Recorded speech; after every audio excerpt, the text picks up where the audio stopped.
Welcome to Know Your Money, where we will explore our relationship with money and how the psychology of it impacts our financial decisions, as everyone thinks about money differently. In our podcast, we'll be presenting a variety of financial topics in an easy-to-understand way, which we hope will assist you with managing your money.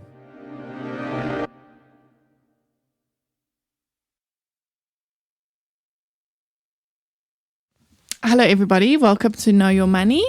Warren, Craig, how are you guys today? Brian, look all good, and Warren, you're looking great today. You're very kind, Craig. Lovely to see you guys. Awesome stuff. So today we are going to do an episode on two-pot system. So this is the new retirement regulation that is supposed to be coming in on 1 March 2024. What we are discussing today is part of the draft. So what we're saying today might change. Obviously, if there are changes, we'll do an updated episode. But this is as it stands today in, where are we, August 2023? And you're right, Bron, because I think they were trying to get this launched in March this year, and they put it out another year. So there's still lots of negotiations to do, especially with trade union workers and all other interested parties. So this may change dramatically still. Absolutely. But they have also said at the same time that it is scheduled for 1 March. So I think just be mindful of both of those, and we're just going to try and give you as best of an explanation as we can. Because two-pot will affect your pension, provident fund, and your retirement annuities, as far as I see. Yes, absolutely. It will affect everything. Great. So, Brian, two-pot sounds like, I don't know, somebody said two, but I think they're three pots, isn't that right? Yes, that's what a lot of people are also kind of saying. And what you mean by three-pot is whatever you currently have now, in the system that you have now, will remain that vested pot is what they're calling it, will remain as is and will be treated how it is currently. So if I've got a provident fund now, by the end of this year, February, it'll still be treated as a provident fund. Yes, they're going to calculate how much is a part of that. So say, for example, you've got R1 million now. They are going to move that to a vested pot. So that will remain in that pot, and you can withdraw from it as is. Does that make sense? Yes. So, and also my retirement annuity, that will change by the next year if it goes through, right? Yes, but with a retirement annuity, you don't currently have access to it now anyway. So the change that would happen there is that you can take a portion of that and add it to your savings component of your two-pot, which is what we'll explain now, or it will just remain as a retirement annuity. So what that means is 1/3 can come out as a lump sum and the other 2/3 must go into a living annuity. So basically the three pots, the first pot is what's happened all the way from behind to the end of February next year, and the two-pot starts from March next year. Yes. So what is that? Okay, let's get into it. Okay, so first of all, what are the reasons and why is government wanting to change how the retirement annuity works and is? Because what they have found is that there's a lack of preservation. So people are not saving for their retirement, and, the older people have nothing left. And also what happens is people want to quit their job just so that they can cash out their pension or provident fund. So people aren't staying there, and then it's not necessarily sustainable. And the second concern is that some households are in financial distress and they don't have access to funds. So in case of an emergency, what do they have? And sometimes those funds are locked in.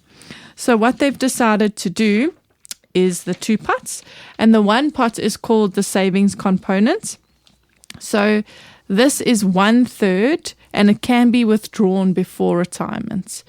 And you don't have to quit your job to access that amount. So say it starts 1 March 2024, and in 1 March 2025, you've got 30,000 Rand in your savings component. You don't have to quit your job to take that money out. You can go to your HR and say to them, I have an emergency, I need 10,000 Rand of my pot. But that is limited to once a year, so you can only withdraw from your savings pot once a year. and there's a minimum of 2,000 Rand. There's no maximum. So if you wanted that full 35,000 Rand, you can take it. But the minimum you can take from that is 2,000. So just to understand, this savings pot, is this something that is only for people who are employed? As in, if you're self-employed, how does it work? Okay, so a self-employed person would take out a retirement annuity, and that retirement annuity would have the two pots. From whenever this legislation comes in? Yes. Okay. Yes. So if you're currently contributing to an RA, then it will change from 1 March, or if you now start an RA, that is what would happen. Okay. So let's get rid of the other pot, the 2/3 pot. The 2/3 pot you can't touch, am I right, until you retire? Yes. At retirement, you have to buy an annuity. You must buy a pension with that 2/3. Yes. So we've got the first pot, the vested pot that remains as it is, in the format that it is, and the 2/3 pot is you cannot touch it until you retire one day.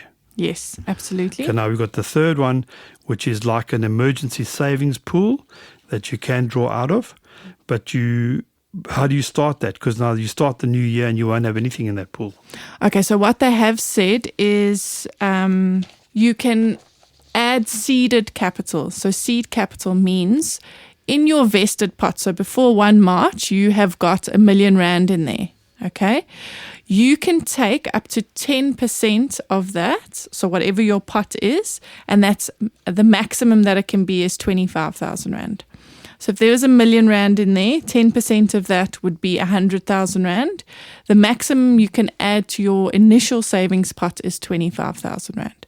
So you can have a starter 25,000 Rand, which you can have access to.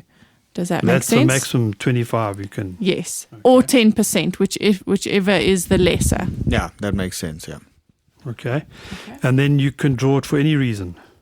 Yes, but only once a year, and the minimum is 2,000 Rand. And it's taxed. Yes, it is taxed, so it would be added to your income tax.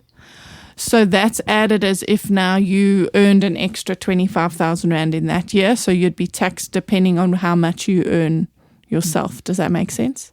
Yes, so, okay, but when you move that initial 10% or 25,000 into the new pot, are you taxed on that movement? No. It's only once you withdraw that amount. Only once you withdraw. And if you choose to never withdraw, you're not taxed on it until you reach retirement age. Right. Okay. But if you do choose to withdraw, then you're taxed. So that makes sense, because while you're contributing to your fund, it's tax deductible. And now you're drawing it out, it's got to be taxed. And that makes sense. But you are taxed at the marginal rate, which can be excessive. Absolutely.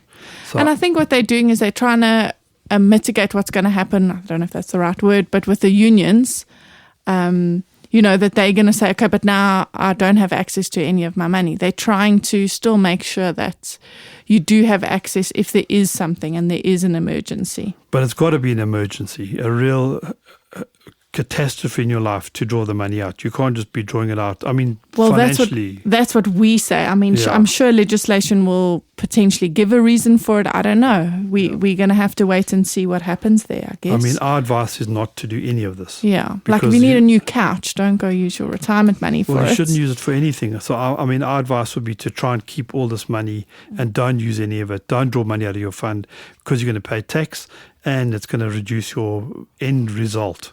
And the whole thing that we're trying to help you with is compounding effect. The snowball going down the mountain, the longer you invest, the more you invest, the better you're going to be off. If you start drawing before that time, you're going to be under pressure when you retire. Absolutely. But I also think that that's the whole point of our podcast is we're trying to show you how to have savings in different places so that when those emergencies do come up, because they do, you don't go to your retirement money for that. You can potentially go somewhere else. And that's just the guidance of a financial plan. Correct. And I think the Government Employers Pension Fund, which is the biggest pension fund in South Africa, is a defined benefit fund, is it? Part of it is. So I think they're going to have to work out how that pot gets split as well, because on a defined benefit fund means that at the end of the day when you receive your pension, it depends on the number of years you've been on that fund. So if you've been there 40 years times normally at 2%, depending on the fund, you'll get 80% of your last salary. So it's it's all dependent on the number of years you're on the fund. So they're going to have to do special, on those defined benefit funds, there's going to be special actuarial calculations to see what can be accessed in your pot. It'll be interesting to see how they come up with those. Absolutely. That's going to be a difficult one for them. Is this the first of its kind legislation coming in, whereby it'll affect people in their lifetime? Is there likely to be further legislation in their lifetime, which will again affect them? Is this quite a big thing that's happening? A massive thing, Huge. Yeah. In Australia, you have to purchase your own retirement annuity. They call it a superannuation fund. When you start working, you have to buy your RA. It doesn't matter who you're working for, yourself or a big corporation. You cannot touch that retirement annuity until you're 65 years old. So that's an incredible length of time that you have to, you're forced to put money away. And you can only, if you have babies and you don't work, that's fine. You can't draw the money out. If you're unemployed for a while, you still can't draw it out. The point is that that's invested for that full over 40 years. That's why Australia is a very wealthy country, and they're trying to do it in South Africa here as well. It's a huge step, and hopefully it goes through legislation, and it's a brilliant step for the future generations. And then in 1 March 2021, there was a big shift, where the pension and provident funds were basically changed and treated as the same thing. So with that, there's vested and non-vested. Now, this is the second thing. So in regards to your answer, in someone's lifetime, I suppose it depends on their age, if they're going to experience it again. And just another thing to note is anyone that was 55, 1 March 2021, this will not impact them if they are still in the same fund that they're in. So they are still on the very old version, not even the vested and the non-vested. But say, for example, that 55-year-old is working at a company and they quit in, April 2024, and they find a new job. They will have to go to the two-pot system in that new job. And they have an option to decide if they want to going forward be a part of the two-pot or remain the way that they are. But whatever decision they make, they have to stick to that. So in other words, you can, over 55, say, I don't want to access my third. And that will be a good decision. Another thing of warning really is those old retirement annuities that are that were produced by the life companies, and they might have life assurance with them. There's a whole new legislation around that, and we think that those older retirement annuities will be excluded. So you can't do the access on those old retirement annuities. The legacy retirement annuities, yeah. Absolutely. Yeah, so and then another thing to also note is the people immigrating. So it will work the same, that you can't access those funds unless you formally, like as a tax resident, immigrated for 3 years. After the 3 years, you can then access your retirement pot. Make sense? Yes, it does make Seems sense. like a lot of information. No, it is. It is. It's just, it makes sense to me. Everything you're saying is just quite a big change then, the more you describe it. It's a massive shift, and it's for the next generations a very good shift, because you will protect your retirement savings. And it's two-pot, but it's actually three-pot, and it's still under scrutiny whether it goes through what we think it's going to go through. But so if I could try and sum in an essence what I'm hearing, it's the idea being that before this two-pot system, if you were in a situation where you needed cash, you desperately needed it, you would have to have quit your career, your job. correct. Right? And that doesn't work well for you as the individual, nor does it work well with the fund that are trying to grow the capital. Or the employer, because now you They quit your lose the job. person. Yeah. So this basically gives an allowance for those people who are struggling with real serious problems that they can't fund another way, to allow them once a year to withdraw a certain amount. And is that amount 25,000? No. So the amount that they withdraw is not capped, but the amount that they can put in is a maximum of 25. But if your savings pot now has saved up to 500,000 Rand, you can take the full 500,000 Rand out if you wanted to, but the minimum you can take is 2,000. Okay, so it just gives people freedom to stay working, stay in the pot, so to speak. Yes. but not have to panic and leave. Yes, correct. Okay. The difficulty so it's a with safeguard, it, really. It is. absolutely. It is, yeah. The difficulty with it is the starting point. The starting point is going to be 25,000 Rand, hopefully, or 10%. But you can build that up slowly and over the years. So, like, if you need it on the first year because you need to, I don't know, some major thing happened and now you need to pay medical bills, you can only get 25,000. But if you built that pot up to R1 million, you could take the full R1 million.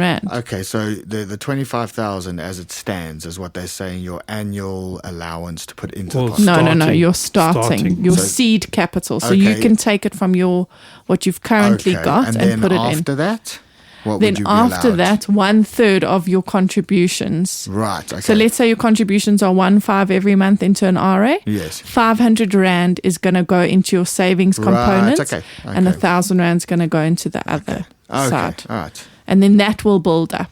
And let's say you go through with, and everyone's now part of this two-part system who's from this date, and you never use the first pot. What happens at the end? You can take that full pot out, depending on the So taxes. you decide you're going to retire, and you've got R1 million in that pot. You can take the full R1 million. It will obviously be taxes, like Craig was saying, I think, in the disallowed one. Yes. 550,000 Rand as it stands is tax-free, and the rest of that, you'd pay a little bit of tax Okay, on. so it's quite crafty because instead of saying 1/3 of your RA you can take tax-free, it's effectively going to be your first pot now. Yes, effectively. Correct. That's right. Right. Yeah. So it also simplifies it as far as the tax Absolutely. goes. Yeah, it does. Fabulous. If anyone, again, has questions or wants us to answer anything, please feel free So to contact us. 2-pot became 3-pot, but it's so good. Thanks, everybody. Thanks, you guys. Cheers, Bye. cheers. Bye. Thank you for listening. If you have enjoyed this podcast, would like to subscribe, please visit our website www.growthfp.co.za. The information we have provided in this podcast is our personal opinion. For more detailed information, please discuss your financial situation with a financial planner.